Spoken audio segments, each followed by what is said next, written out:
Yeah, I can. So it was founded in 1964 by William's wife, Mary, after William's death.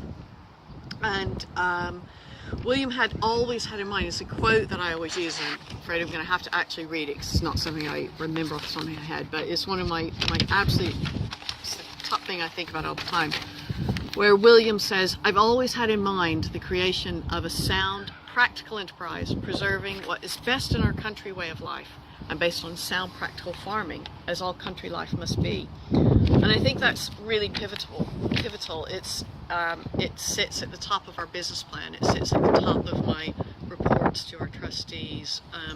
It really says everything about what we're meant to be doing.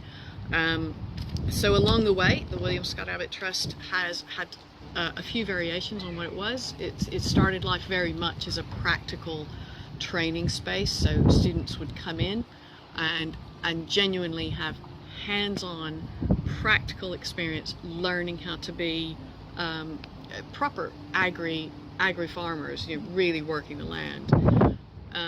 Then during the 80s and 90s, very much towards that visitor attraction style of understanding farming, and very much more around taking young people in schools out and doing the tractor rides and seeing the animals. And I think what we're moving towards now, the new iteration, is very much moving closer to the original aims and ethos. I'm not saying we're going to be out having a training institute for farmers, but what we will have is that people of all ages will be able to have hands-on experiences in a variety of different ways that will connect them to agriculture and the countryside and the environment.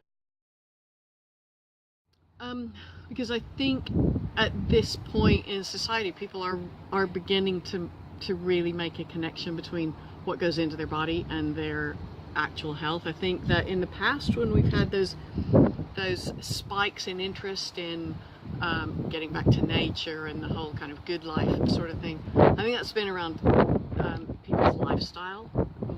Now it actually feels like it's more about health and about people just really gaining a deeper understanding of what they put in their bodies affects their life in every aspect.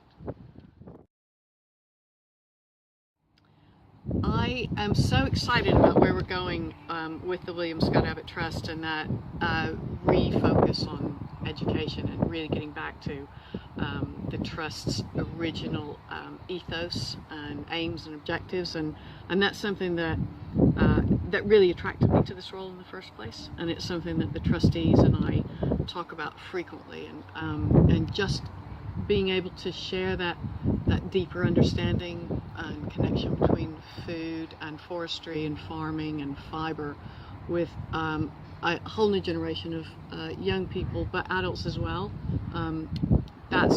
That is the exciting bit about doing this job, and to be able to work with really creative people and people who are passionate about this is absolutely the best thing about it.